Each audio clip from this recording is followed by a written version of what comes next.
শুরুতেই রইল আজকের বিশেষ বিশেষ সংবাদের শিরোনামগুলি এক নজরে, তারপরে থাকছে বিস্তারিত সংবাদ।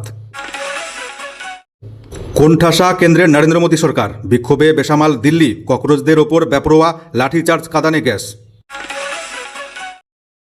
দিল্লিতে ককরোচ জনতা পার্টিদের বিক্ষোভে কোণঠাসা হয়ে অবশেষে মধ্যস্থতা করতে বৈঠকে কেন্দ্রীয় সরকার। ভিড় আজ করতে পারেনি দিল্লি পুলিশ, গোয়েন্দা ব্যর্থতায় ক্ষুব্ধ মোদী সরকার, আন্দোলনে উঠল নরেন্দ্র মোদীর ইস্তফার দাবি। দেশের ইতিহাসে সবথেকে বড় তরুণ বিরোধী প্রধানমন্ত্রী এই নরেন্দ্র মোদী, চরম আক্রমণ রাহুল গান্ধীর। চাঁদা চোর, চাঁদা চোর, রাম মন্দিরের চাঁদা চোর, মোদী ঢুকতেই স্লোগান সংসদের ভেতরে। 21-এর আগে রাতে মমতার কালীঘাট তৃণমূলের সভা মঞ্চে ব্যাপক ভাঙচুরের অভিযোগ বিজেপির দিকে। 1 সেপ্টেম্বর থেকে রাজ্যের সমস্ত সরকারি কাজে বাংলা ভাষা হচ্ছে বাধ্যতামূলক, ঘোষণা শুভেন্দু অধিকারীর। ডিসেম্বরের মধ্যেই পিএসসির মাধ্যমে পঞ্চায়েত দপ্তরে 11,000 শূন্যপদে হচ্ছে কর্মী নিয়োগ। এছাড়াও পঞ্চায়েত প্রধানের সইয়ে আর হবে না কোনো কাজ, নতুন বিল আনছে বিজেপি সরকার, ঘোষণা করলেন পঞ্চায়েত মন্ত্রী দিলীপ ঘোষ। 2027 সালের নভেম্বরের মধ্যেই 40 লক্ষ স্মার্ট মিটার বসানো হবে রাজ্যে, প্রতিশ্রুতি। ফের বাড়ল গ্যাস সিলিন্ডারের দাম, আজ থেকে কার্যকর। ইউক্রেনের কাছে পণ্যবাহী জাহাজে ভয়াবহ হামলায় মৃত্যু 4 ভারতীয়র, অভিযোগের তীর রাশিয়ার দিকে, গুরুতর আহত আরও এক, তীব্র নিন্দা নয়াদিল্লির। কেমন থাকবে আবহাওয়া? ব্যাপক বৃষ্টিপাতের সম্ভাবনা উত্তরবঙ্গ থেকে শুরু করে দক্ষিণবঙ্গ। ওয়েদার রিপোর্টটিও বিস্তারিত জানাবো। শেষ পর্যন্ত জুড়ে থাকবেন। আপনারা চাইলে আমাদের খবরগুলিকে শেয়ার করে দেবেন যাতে বেশি বেশি মানুষের কাছে পৌঁছে যায়, এবং কমেন্ট বক্সে আপনার মতামত লিখে জানাবেন। তো এতক্ষণ আপনারা দেখছিলেন আজকের সংবাদের শিরোনাম, এখন জানাচ্ছি বিস্তারিত সংবাদ। কোণঠাসা নরেন্দ্র মোদীর কেন্দ্রীয় সরকার, বিক্ষোভে বেসামাল দিল্লি, ককরোচদের ওপর ব্যাপক লাঠিচার্জ, কাঁদানে গ্যাস। এগুলোই চোখে তীব্র জ্বালানি, সেই সঙ্গে দমকে দমকে কাশি, কাঁদানে গ্যাসে জ্বলছে গলা। সামনে লাঠি হাতে উদ্যত পুলিশ এবং র্যাব। মারমুখী সেই বাহিনীর সামনে বুক পেতে দাঁড়িয়ে বিক্ষোভরত এক যুবক চিৎকার করে বলেই যাচ্ছেন, কত মারবেন, মারুন আমাকে। আর তাকে সরিয়ে দেওয়ার পরিবর্তে ঘিরে ধরে নির্বিচারে লাঠি চালাতে থাকে র্যাব। নিট এবং ইউজির প্রশ্ন ফাঁসের প্রতিবাদ, অবিলম্বে কেন্দ্রীয় শিক্ষামন্ত্রী ধর্মেন্দ্র প্রধানের ইস্তফার দাবিতে সোমবার ছিল ককরোচ জনতা পার্টির সংসদ ভবন অভিযান। মিছিলে পা মিলিয়েছেন সোনম ওয়াংচুকের স্ত্রী গীতাঞ্জলি আংমো, সমাজবাদী পার্টি সাংসদ ডিম্পল যাদব, সমাজকর্মী যোগেন্দ্র যাদব রাও। আর সেই অভিযান আটকাতে গিয়ে বেসামাল হয়ে পড়ল গোটা রাজধানী দিল্লি। নাস্তানাবুদ দিল্লি পুলিশও। কার্যত মুড়ি মুড়কির মতো কাঁদানে গ্যাসের শেল ফাটানো হয়েছে এদিন।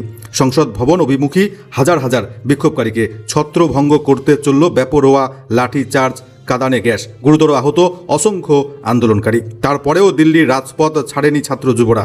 সংসদে এই ইস্যুতে সুর চড়িয়েছেন বিরোধীরা। দফায় দফায় এদিন মুলতুবি হয়েছে লোকসভা এবং রাজ্যসভার কাজ। রাত পর্যন্ত থমথমে রয়েছে রাজধানী দিল্লি। এরই মধ্যে যন্তর মন্তর থেকে আন্দোলনকারীদের সরিয়ে দেওয়ার অভিযোগ উঠেছে দিল্লি পুলিশের বিরুদ্ধে। এদিনই শুরু হয়েছে সংসদের বাদল অধিবেশন, ফলে পার্লামেন্ট এবং তৎসংলগ্ন বিস্তীর্ণ এলাকা আক্ষরিক অর্থে এখন ভিআইপি জোন। এরই মধ্যে পার্লামেন্টের অদূরে ঘটেছে তুলকালাম কাণ্ড। রবিবার রাত থেকে যন্তর মন্তরে জমায়েত করতে থাকেন আন্দোলনকারী ছাত্রছাত্রীরা। সক্রিয় ছিল পুলিশও।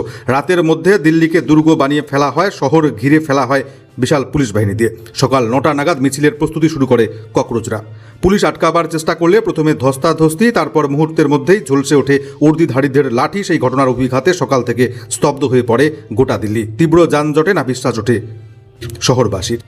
বিক্ষোভ ঠেকাতে দিল্লির বিস্তীর্ণ এলাকায় এদিন ইন্টারনেট পরিষেবা বন্ধ করে দিতে বাধ্য হয়েছে প্রশাসন। ককরোচদের বিক্ষোভ শুধুমাত্র লুটিয়েন্স দিল্লিতে সীমাবদ্ধ থাকেনি। শহরে যে প্রান্তে বিক্ষোভকারীরা বাধা পেয়েছে সেখানে শুরু হয়েছে ব্যাপক আন্দোলন। বাদ পড়েনি মেট্রো স্টেশনগুলিও। সুরক্ষার প্রশ্নে সংসদ ভবন এবং প্রধানমন্ত্রীর কার্যালয় সংলগ্ন অন্তত 5টি মেট্রো স্টেশন এদিন সকালেই বন্ধ করে দেয় দিল্লি মেট্রো রেল কর্তৃপক্ষ। তবে জানা যাচ্ছে বিক্ষোভ চরম আকার নিতে ড্যামেজ কন্ট্রোলের মরিয়া চেষ্টা মোদী সরকারের। 20 দিন চোখ উল্টে থাকার পর ককরোচ জনতা পার্টির সঙ্গে বৈঠকে বসতে বাধ্য হলো কেন্দ্রীয় সরকার। অতীতেও সামাজিক আন্দোলনে দেখা গিয়েছে মোদী সরকার প্রাথমিকভাবে অনমনীয় মনোভাব প্রকাশ করেছে। তারপর দেশ জুড়ে যখন সেই আন্দোলন সমর্থন পেয়েছে, নরম হতে বাধ্য হয়েছে মোদী সরকার। জলজান্ত উদাহরণ ছিল সেই 3 কৃষি বিল প্রত্যাহারের দাবিতে কৃষকদের ব্যাপক আন্দোলন। শেষ পর্যন্ত 3টি আইন প্রত্যাহার করতে বাধ্য হয়েছিল এই নরেন্দ্র মোদীর কেন্দ্রীয় সরকার। এবার ককরোচ জনতা পার্টির আন্দোলনেও প্রাথমিক প্রতিক্রিয়া ছিল যথারীতি উদাসীনতা এবং উপেক্ষা। দিল্লি যন্তর মন্তরে সরকারের সামনে চোখের সামনে সোনম ওয়াংচুক এবং এক ঝাঁক তরুণ বিক্ষোভকারী আমরণ অনশন করেছে, কিন্তু সরকার কোনো নমনীয়তা দেখায়নি, পাঠায়নি প্রতিনিধি। উল্টে পুলিশ পাঠিয়ে জোর করে ওয়াংচুককে ধর্নাস্থল থেকে হটিয়ে হাসপাতালে সরানো হয়েছে। এই পদ্ধতিকে একটি মাত্র আখ্যা দেওয়া হয়েছে দমন পীড়ন। কিন্তু সোমবারের সংসদ অভিযান যে একরকম প্রবল বিক্ষোভের জোয়ারে পরিণত হতে চলেছে সেটা বুঝতে পেরে প্রবল চাপে পড়ে গিয়েছেন নরেন্দ্র মোদী সরকার। উপরন্তু সোনম নিজেও জানিয়ে দিয়েছেন তার অনশন চলবে, অর্থাৎ মঙ্গলবার 24তম দিনে পড়তে চলেছে তার অনশন। আর এরই ফলশ্রুতি অবশেষে সব জেদ সরিয়ে বিক্ষোভ অনশনকারী ককরোচ জনতা পার্টির সঙ্গে আলোচনায় বসতে রাজি হয়েছে মোদী সরকার। ভিড় আজ করতে পারেনি দিল্লি পুলিশ, গোয়েন্দা ব্যর্থতায় চরম ক্ষুব্ধ কেন্দ্রীয় সরকার। আন্দোলনে উঠল নরেন্দ্র মোদীর ইস্তফার দাবি। সকাল থেকে অন্তত 5000 দিল্লি পুলিশ মোতায়েন ছিল র্যাব কেন্দ্রীয় বাহিনী। কিন্তু ভোর যখন সকালের দিকে গড়িয়েছে তখনই দিল্লি পুলিশের প্রস্তুতি পরিকল্পনার মধ্যে বিরাট বড় ফারাক দেখা যায়। কারণ যন্তর মন্তরের জমায়েতের ভিড় উপচে ছড়িয়ে পড়ে রায়সিনা মার্গ, জনপথ রোড, রফি মার্গ, অশোক রোড, রাজেন্দ্র প্রসাদ রোড হয়ে দিল্লির গেটের কাছে। সোমবার ককরোচ জনতা পার্টির সংসদ অভিযানে যতটা দিশেহারা দেখিয়েছে দিল্লি পুলিশকে, ঠিক ততটাই কিং কর্তব্য বিমূঢ় ছিল কেন্দ্রীয় সরকার। বিস্মিত বিজেপিও, সরকারও ক্ষুব্ধ গোয়েন্দা ব্যর্থতায়। দিল্লি পুলিশ আগাম অনুমান করতে পারেনি জেনজি এভাবে ভিড় জমাবে। ফলে গোটা পরিস্থিতি মোকাবিলাও করেছে অপরিণত মনস্কতার সঙ্গে। কারণ প্রবল লাঠিচার্জ, টিয়ার গ্যাস, মারধর, আটক করবার মধ্যে আগ্রাসন, দমন পীড়নের চিত্রই বেশি পরিস্ফুট হয়েছে এদিন। কেন্দ্রীয় সরকার চরম উদ্বিগ্ন। একটাই প্রশ্ন, তা হলো এই বিরাট বড় জনতা এলো কোথা থেকে? পরে জানা গিয়েছে হরিয়ানা, ঝাড়খণ্ড, উত্তরপ্রদেশ, রাজস্থান, মধ্যপ্রদেশ, পাঞ্জাবের একাংশ থেকে জেনজিরা এসেছে বাসে, ট্রেনে, কয়েকদিন ধরে এসেছে তারা। এরকম প্রায় লক্ষ লক্ষ জনতার জমায়েতের কোনো আন্দাজই ছিল না দিল্লি পুলিশের কাছে। তাহলে কি দেশ জুড়ে তৈরি হয়েছে কোনো চাপা ক্ষোভ? আর সেই ক্ষোভের প্রথম বিস্ফোরণের আভাস সোমবারের দিল্লি দখল, এই প্রশ্ন কিন্তু উঠছে। জয় ভীম থেকে বন্দে মাতরম, ইনকিলাব জিন্দাবাদ থেকে জয় হিন্দ, দলহীন জনতার সব রকম স্লোগানে মুহুর্মুহু কেঁপে উঠেছে রাজপথ। অনশন আন্দোলন ধরনার স্লোগান ছিল ধর্মেন্দ্র প্রধানের ইস্তফা চাই। বিক্ষোভকারীদের সোমবারের অভিযানের স্লোগানে প্রধানমন্ত্রী নরেন্দ্র মোদীর পদত্যাগের দাবিও করা হয়েছে। দিল্লিতে জেনজি আন্দোলনে বেসামাল নরেন্দ্র মোদীর কেন্দ্রীয় সরকার। দেশের ইতিহাসে সবথেকে বড় তরুণ বিরোধী প্রধানমন্ত্রী এই নরেন্দ্র মোদী। আক্রমণ রাহুল গান্ধীর। কংগ্রেস নেতার খোঁচা, প্রধানমন্ত্রী নরেন্দ্র মোদী দেশের তরুণদের বিরুদ্ধে, সেই জন্যই ব্যর্থ শিক্ষামন্ত্রীর থেকে ইস্তফা চাইতে পারছেন না তিনি জানিয়েছেন শিক্ষার্থীরা শিক্ষা ব্যবস্থা নিয়ে বৈধ প্রশ্ন তুললে তাদের লাঠি পেটা করা হচ্ছে, আটক করা হচ্ছে। যারা প্রশ্ন ফাঁসের জন্য দায়ী তারা আজ মুক্ত, অথচ সত্যি উদ্বিগ্ন পড়ুয়াদের টেনে নিয়ে গিয়ে মারধর করা হলো। এই সরকার শুধু যুবকদের, কেবল তরুণদের হতাশ করছে না, বরং তাদের বিরুদ্ধে অবস্থান নিচ্ছে নরেন্দ্র মোদীর কেন্দ্রীয় সরকার। চাঁদা চোর, চাঁদা চোর, নরেন্দ্র মোদী ঢুকতেই ব্যাপক স্লোগান সংসদ জুড়ে। বাদল অধিবেশনের প্রথম দিন সরকারকে সংসদে কোণঠাসা করল বিরোধীরা। প্রতিবাদের মূল ইস্যু একটাই, অযোধ্যা রাম মন্দিরে প্রণামী চুরি, কোটি কোটি টাকার প্রণামী চুরি। সোমবার সকালে প্রধানমন্ত্রী নরেন্দ্র মোদীকে লোকসভায় প্রবেশ করতে দেখে শাসক দল বিজেপি চিৎকার শুরু করে ভারত মাতা কি। আর প্রায় সঙ্গে সঙ্গে কংগ্রেসের দিক থেকে উড়ে এলো স্লোগান চাঁদা চোর, চাঁদা চোর। অস্বস্তি এড়াতে ঘড়ি ধরে মাত্র 7 মিনিট সভায় থেকেই বেরিয়ে যান প্রধানমন্ত্রী। বিরোধীরা অবশ্য বিক্ষোভ চালিয়ে যান। দিনভর তাদের মুখে ছিল এই চাঁদা চোর স্লোগান। ওয়েলে নেমে বিক্ষোভ দেখানোর সময় হাতে ধরা প্ল্যাকার্ডে লেখা ছিল চাঁদা চোর। কংগ্রেসের সঙ্গে ওই বিক্ষোভে যোগ দেয় মমতাপন্থী তৃণমূল, সমাজবাদী পার্টি, ডিএমকে, শিবসেনা সহ সমস্ত বিরোধী দলের সাংসদরা। তাতেই উত্তাল হয়ে উঠেছে এদিন লোকসভা। এদিন সংসদে দেখা গিয়েছে নজিরবিহীন ঘটনা। বাইরে ককরোচ জনতা পার্টির ব্যাপক বিক্ষোভে উত্তাল রাজধানী রাজপথ, আর ভেতরে নরেন্দ্র মোদী বিরোধী ইন্ডিয়া। সংসদের বাইরের পরিস্থিতিতে সরকার এতটাই বেসামাল যে মুলতুবি করা হচ্ছিল আধ ঘন্টা বাদে বাদে। কিন্তু প্রায় পণবন্দির মতোই ভবনে আটকে রইলেন মন্ত্রী থেকে এমপিরা। 21শে জুলাই, তার আগের রাতেই মমতার কালীঘাট তৃণমূলের সভা মঞ্চে ব্যাপক ভাঙচুরের অভিযোগ বিজেপির দিকে। ছুটে এলেন মমতা ব্যানার্জি, অভিষেক। আদালতের নির্দেশ মেনে বিড়লা প্ল্যানেটোরিয়ামের সামনে সভার অনুমতি পেয়েছে তৃণমূল কংগ্রেস। মমতা ব্যানার্জি সোমবার বিকেলে সভাস্থল ঘুরে গিয়েছিলেন, পরিদর্শন করেন অভিষেক ব্যানার্জিও। তবে কিছুক্ষণ পরেই অভিযোগ উঠল কালীঘাট তৃণমূলের সভামঞ্চে ব্যাপক ভাঙচুর করা হচ্ছে। অভিযোগ সভাস্থলের চেয়ার ভাঙচুর করা হয়েছে, ছিঁড়ে ফেলা হয়েছে ফ্লেক্স এবং পোস্টার। ঘটনার পর ফের রাতেই সভাস্থলে উপস্থিত হন মমতা ব্যানার্জি। সঙ্গী ছিলেন দোলা, কল্যাণ ব্যানার্জি, ডেরেক ওব্রায়েন। সভামঞ্চের কাছে পৌঁছে যান অভিষেক ব্যানার্জিও। কল্যাণ ব্যানার্জি ঘটনাস্থল পৌঁছেই ফেসবুক লাইভ করে পরিস্থিতি দেখানোর চেষ্টা করেন।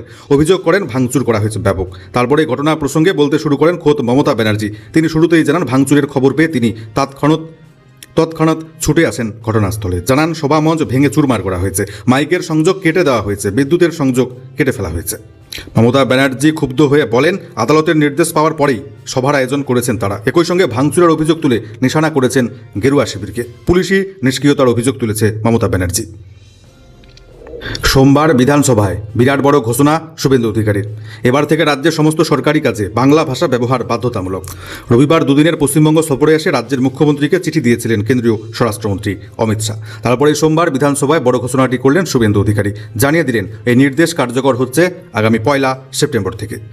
জানা যাচ্ছে, ভূমি এবং ভূমি সংস্কার কার্যালয় থেকে মুখ্যমন্ত্রীর কার্যালয় পর্যন্ত প্রশাসনের প্রত্যেকটি স্তরে ফাইল পরিচালনা, টিকা বা নোটিং, দাপ্তরিক চিঠিপত্র, সরকারি আদেশগুলি এবার বাংলা ভাষায় করা হবে।